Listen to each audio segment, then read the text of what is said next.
É o Senhor. O Senhor trouxe a sua palavra, irmãos, no livro dos Juízes. Nós vamos ler com a ajuda de Deus.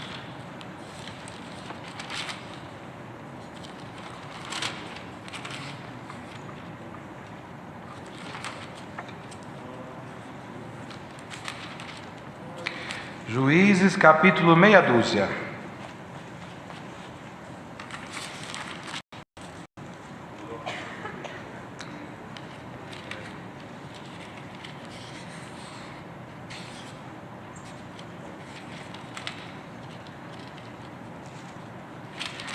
Juízes, capítulo meia dúzia. Nós vamos ler do verso 11 em diante.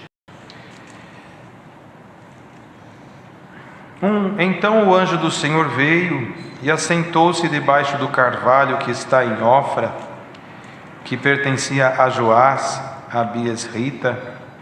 E Gideão, seu filho, estava malhando trigo no lagar para o salvar dos midianitas. Então o anjo do Senhor lhe apareceu e lhe disse: O Senhor é contigo, varão valoroso. Mas Gideão lhe respondeu: Ai, Senhor meu, se o Senhor é conosco, por que tudo isso nos sobreveio? E que é feito de todas as suas maravilhas que nossos pais nos contaram, dizendo: Não nos fez o Senhor subir do Egito? Porém agora o Senhor nos desamparou e nos deu na mão dos midianitas. Então o Senhor olhou para ele e disse: Vai nessa tua força e livrarás a Israel da mão dos midianitas. Porventura não te enviei eu? E ele lhe disse: Ai, Senhor meu, com que livrarei a Israel? Eis que o meu milheiro é o mais pobre de Manassés, e eu e o menor na casa de meu pai. E o Senhor lhe disse: Portanto eu hei de ser contigo, tu ferirás aos midianitas como se fossem um só homem. E ele lhe disse: Se agora tenho achado graça aos teus olhos, dá-me um sinal de que és o que comigo falas. Rogo-te que daqui te não apartes até que eu venha aqui e traga o meu presente e o ponha perante ti. E disse: Eu esperarei até que voltes. E entrou Gideão e preparou um cabrito e bolos asmos de um efa de farinha. A carne pôs num açafate e o caldo pôs numa panela, e trouxe-lhe até debaixo do carvalho e lhe apresentou. Porém o anjo de Deus lhe disse: Toma a carne e os bolos asmos e põe-nos sobre esta penha e verte o caldo. E assim o fez.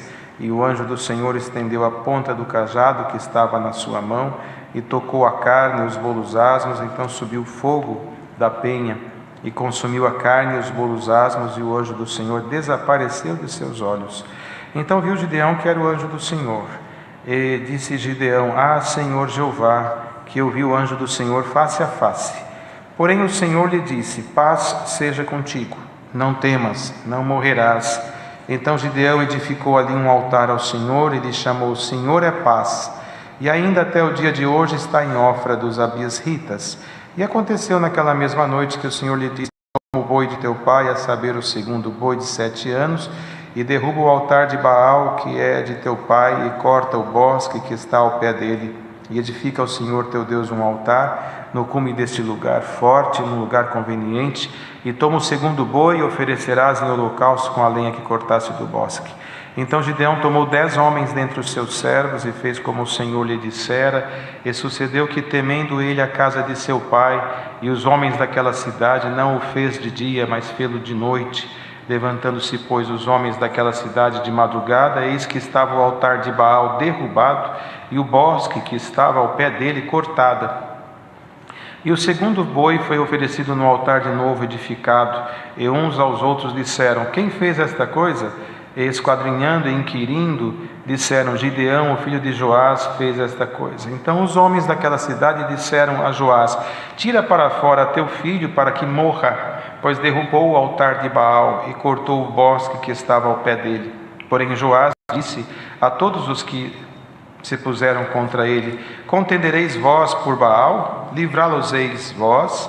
Qualquer que por ele contender ainda esta manhã será morto. Se é Deus, por si mesmo contenda, pois derrubaram o seu altar. Pelo que naquele dia lhe chamaram Jerubaal, dizendo: Baal contenda contra ele, pois derrubou o seu altar. E todos os midianitas e amalequitas e os filhos do Oriente se juntaram num corpo e passaram e puseram o seu campo no vale de Jezreel.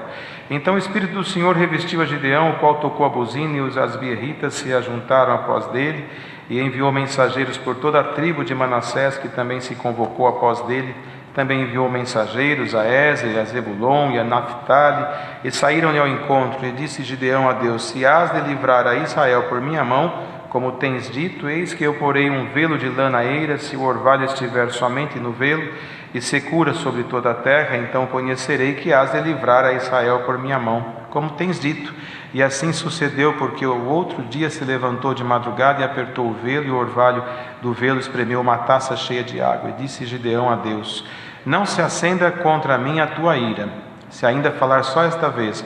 Rogo-te que só desta vez faça a prova com o velo. Rogo-te que só no velo haja secura, e em toda a terra haja o orvalho. E Deus assim o fez naquela noite, pois só no velo havia secura, e sobre toda a terra havia orvalho. Até aqui, irmãos.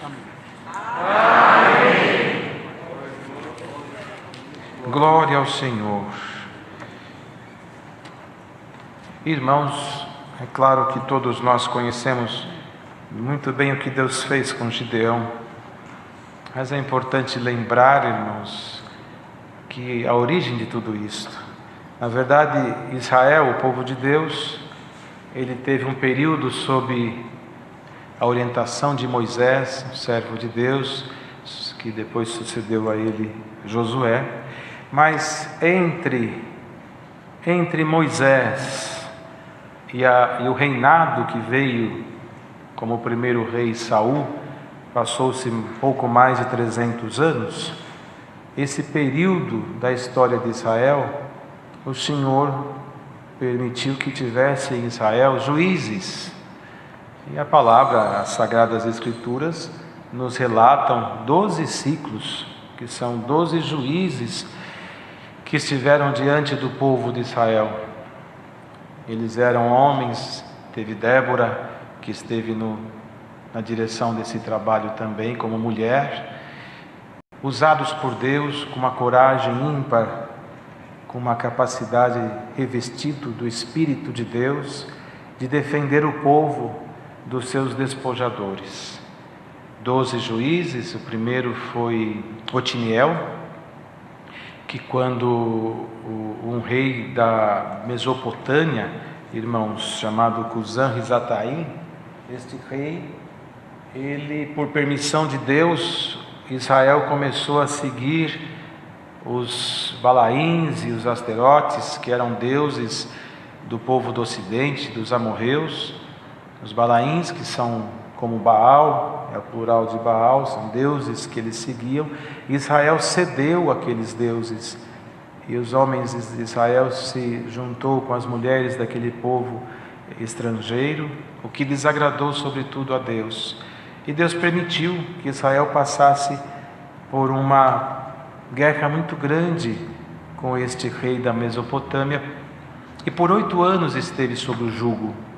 Foi quando Deus levantou Otiniel, e daí até Sansão, que foi o último dos juízes, passaram todos os juízes que a palavra nos relata, dentre eles Gideão, um moço que da tribo de Manassés. Entre a tribo de Manassés, ele mesmo dizia: sou o menor da casa de meu pai, e o meu milheiro é o menor da tribo de Manassés, que era entre as tribos, tinha os seus clãs, e o dele era o menos, de menor importância, menos expressivo.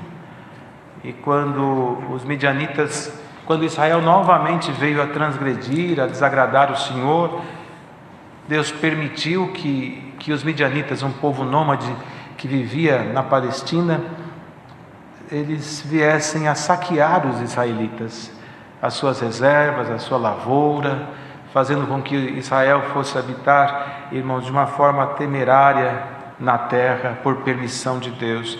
Notem, irmãos, que durante os 300 e poucos anos dos juízes, irmãos, todas as vezes que Israel vinha a desagradar o Senhor, Deus permitia um domínio estrangeiro, alguma coisa que viesse a tirar deles toda aquela força que eles achavam ter, mas nunca Deus se esqueceu do seu povo. Permitia para que o homem se lembrasse dele, para que Israel soubesse que a promessa que Deus fez para o seu amigo Abraão estava de pé, mas eles tinham que lembrar que Deus também existia. E eles se corrompiam, e Deus levantava um juiz, defendia, tirava da servidão. Quando tudo estava confortável, eles voltavam a se corromper. E foi assim com Gideão.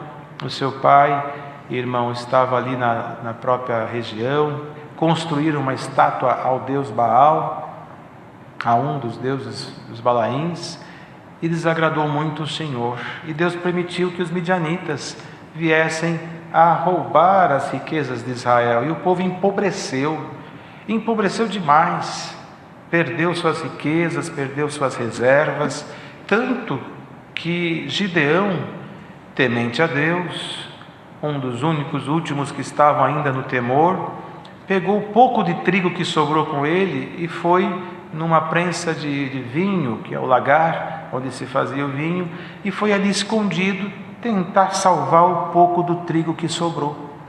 Ele estava trabalhando quando o Senhor então falou com ele. Dos 12 juízes, Gideão, um homem que se sentia fraco, um comportamento que se demonstra com um pouco de medo, um homem meio assim receoso, mas foi o único dos juízes que viu o anjo do Senhor. Porque Deus não visita só quem se acha forte, cheio de virtudes, cheio de dons. O Senhor visita quem Ele quer, Ele é dominador. Tanto que em Coríntios está escrito que Ele dá os dons naquilo que for útil. E de repente o irmão se acha tão consagrado, mas Deus dá um dom diferente para alguém que parece tão fraco, e logo outro alguém diz: mas por que Deus dá para ele e não dá para mim? Porque nós não entendemos o caminho de Deus. O Senhor, na história, não escolheu só homens fortes para derrubar o inimigo. Normalmente Ele pegou os fraquinhos. Ele pegou Davi, que era o menor da sua família. Pegou Gideão, que era a menor tribo, o menor clã, o mais desprezível, o menor milheiro. E assim foi Jacó, que era o mais novo. Ou seja, ele não precisa da força do homem. Ele precisa que o homem entenda que ele é a força. Glória ao nome de Jesus. E hoje Deus manda essa palavra para nós. Israel, que é o povo que serve a Deus, está distraído com as coisas da terra. O mundo está sufocando a humanidade. E muita gente reconheceu o Senhor, já está tão farto das coisas do mundo, que não está percebendo que está distante do Senhor. Porque os midianitas estão por aí, roubando as suas riquezas, roubando o prazer de orar, roubando o prazer de dar glória a Deus, o prazer de falar novas línguas, roubando o prazer de crer de forma incondicional no poder de Cristo ressuscitado como nosso único e pessoal Salvador, roubando o prazer de estar junto ao seu povo, junto a uma comunidade cristã, se isolando num mundo atrás de aventuras que são passageiras e sufocam a alma, provocando o desejo da própria morte. E o homem não está percebendo isto. E hoje nós estamos aqui e aí na casa de milhares de famílias, e Deus mandando esta palavra, e Deus anuncia por esta palavra um plano dele, que vem a suplantar a nossa imaginação. Deus anuncia nessa tarde que quer fazer com um povo na terra o que fez com Gideão. Não importa se o seu milheiro é pequeno, não importa se a sua tribo é a menor, não importa se você está numa fraqueza tremenda. O que importa é se você consegue olhar para o anjo do Senhor e dizer para ele as suas fraquezas, e confessar a ele os seus erros, e dizer para ele: eu sou o menor da minha casa, eu não tenho força, mas eu estou aqui, malhando o meu trigo, porque eu não quero morrer de fome. Glória ao Senhor. Se você tem força de dizer só isso para o anjo de Deus, a palavra começa te dizendo: você é bem-aventurado, porque Deus vai se usar de você para trazer os teus irmãos e as tuas irmãs que estão indo embora no encanto dos midianitas, no encanto da serpente, que está derrubando alguns que outrora sentavam aqui do teu lado, davam glória de uma forma tão virtuosa e animada que a igreja chegava a estremecer. Estamos em tempo de guerra, irmãos. Alguém olha e diz: mas onde está aquela família? Onde está aquele irmão? Onde está aquela manifestação que havia na igreja? Onde está o glória da mocidade? Onde está a virtude que víamos no meio da orquestra, no meio das irmãs, dos irmãos? Onde está aquela vida? O Senhor diz: os midianitas estão saqueando muitas casas, saqueando com a força do pecado, da tentação. Mas tem muitos que ainda não morreram e estão nas suas casas, mofando na força do pecado, mas ainda respirando pela força de Deus. E hoje o Senhor olha para esta mocidade que está ouvindo esta palavra e diz: posso te chamar? Posso te chamar de Gideão? Posso dizer a você o que disse a Gideão? Você está preparado? E se não estiver, Deus te prepara. Quando Deus escolheu Gideão para lutar por Israel, o exército dos midianitas eram mais de 100.000 homens, e ele não temeu quando se sentiu confirmado pelo Senhor. Mas a primeira missão que Deus deu para ele, como escolhido de Deus, não foi lutar contra os midianitas, foi derrubar a estátua de Baal na casa de seu pai. Com medo, ele foi de noite para não ser visto. E era tão forte a idolatria que o Senhor mandou derrubar a estátua e queimar o bosque. Faz do bosque uma fogueira e derruba Baal, porque agora eu vou entrar. E Deus não divide a sua glória com outro Deus. Deus não divide a sua glória com outro Senhor. E Deus anuncia esse plano para esta mocidade. Não é a quantidade que Deus está buscando, mas é a qualidade. Você está aqui ouvindo esta palavra e você está olhando para você e dizendo: mas olha para mim, eu não tenho condição de ser usada por Deus. E o Senhor te diz por esta palavra: se eu olhasse a condição de Gideão, eu também não livraria Israel da mão dos midianitas. Pois Deus te escolhe agora para entrar na história desta palavra e sair dessa reunião de mocidade um jovem mais crente, acreditando mais em Jesus Cristo, acreditando mais na força que o apóstolo Paulo dizia: quando estou fraco, então sou forte, porque a minha força se manifesta na fraqueza. Glória ao nome do Senhor. Você pode estar aqui sem quase nada, mas diz o Senhor: tem aí somente condição de dizer glória a Deus dentro do teu coração. Tem, Senhor. Então louve o teu Senhor agora, porque maior glória virá do céu por alguns minutos mais. O Senhor está somente separando os gideões de Deus nesta tarde. Diz o Senhor: levanta, porque é tempo de Deus retomar em você, na tua alma, uma glória que há tempo você não sente. Do mundo que te sufoca, é uma notícia que te entristece, é uma tentação que te abate, é uma promessa de um príncipe encantado que te fez, seduzindo-te a acreditar numa história de um conto de fadas, que tudo se desfez como um castelo de areia. Mas aqui está um Deus cujo filho não é príncipe, mas é rei dos reis, e não te conta uma história, mas te faz uma promessa: eu te construo um castelo de glória que não há vento que possa derrubar, não é exército que possa penetrar. A glória do Espírito de Deus que tomou Gideão é anunciado por esta palavra. Se você está aqui ouvindo ela, a vida ainda está em você. Olha quantos enfermos numa UTI estão muitas vezes sem se manifestar enquanto a vontade própria, mas um aparelhinho ligado mantém vivo o seu corpo, uma respiração ofegante, mas mantém vivo o seu corpo. E quantos jovens estão agora espiritualmente com um aparelhinho ligado na sua alma, e o Senhor, o médico dos médicos, passa nessa UTI espiritual e diz: eu vou tirar os aparelhos e vou dar dar fôlego de vida, e vou dar força e virtude, e vai começar agora, aqui dentro desta igreja. E ainda que nós pregamos e muitas vezes está online, sendo transmitido por um satélite. O que é o satélite? É um aparelho colocado em órbita. Você fala aqui por ondas, isso aqui sobe pelos ares, bate no satélite e vai distribuindo nas casas que estão com os aparelhos ligados. Isso foi o homem que inventou, mas milhares e milhares e milhares de anos atrás, o Deus que nós servimos criou um satélite muito mais poderoso, que está numa órbita muito mais superior, e que quando um crente ora aqui, a oração vai como um raio, um relâmpago lá, e desce nas igrejas, e desce nas casas, e desce no coração da mocidade.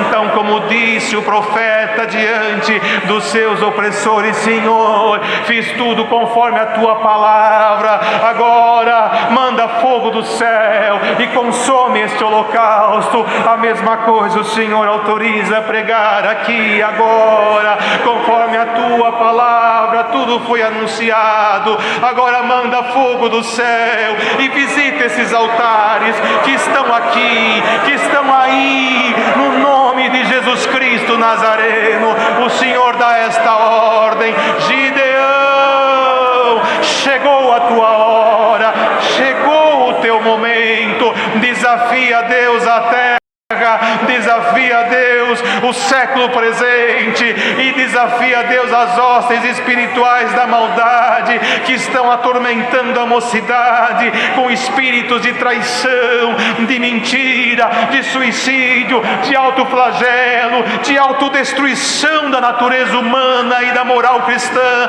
E diz: Deus vai reconstruir o templo de Deus, e visitando o Senhor o seu templo, tudo que é mal, tudo que é pecado, tudo que é contaminado, tudo que é impuro, em nome de Jesus Cristo, saia do coração sincero. Santo é o nome do Senhor, aleluia. Gideão pediu sinal, um novelo molhado e em volta seco, um novelo seco e em volta molhado. Um sinal foi dado, irmão, a palavra é esta. Qual sinal você precisa maior do que Deus visitar tua alma agora? Santo é o Senhor. Onde você está? Num hospital, numa estrada, no campo, num ônibus, dirigindo, trabalhando, estudando, em casa, fugindo da vida, quase querendo a morte. Aqui dentro não importa, aleluia. Novelo seco, molha-te agora com o orvalho do céu. Prepara a tua alma, porque Deus vai resgatar Gideão de Deus aqui na palavra.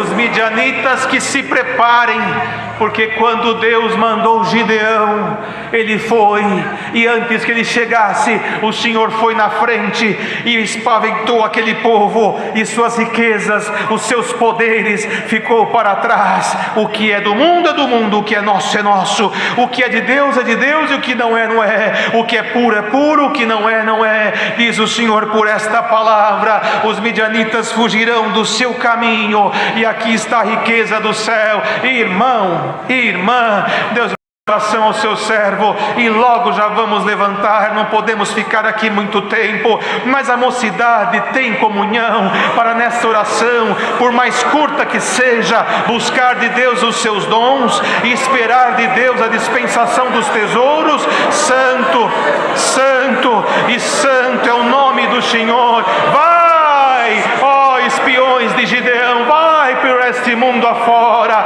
Eles foram lá no acampamento dos midianitas e começaram a ouvir um conversando com o outro: eu tive um sonho, meu sonho foi assim, assim, assim. Isso aí não é outra coisa senão o Deus de Israel, o Deus de Gideão. E lá foram os 300 homens, espada de Deus e espada de Gideão, e os midianitas fugiram, deixaram tudo para trás de tanto medo da mão de Deus. Está preparado para isso? Estenda a sua mão cansada, Deus te dá uma espada nova, espada de Deus e espada de Gideão. Olha, irmão, hoje não está Gideão aqui, mas o Cristo de Deus com a espada de dois fios, cortando a direita e a esquerda, e o teu caminho livre para você servir o Senhor. Se o que te falta é o sinal da presença de Deus, o sinal da presença de Deus seja concedido para esta igreja, aqui e aí onde você está agora. Somente creia, que tu verás a glória de Deus. Deus seja louvado.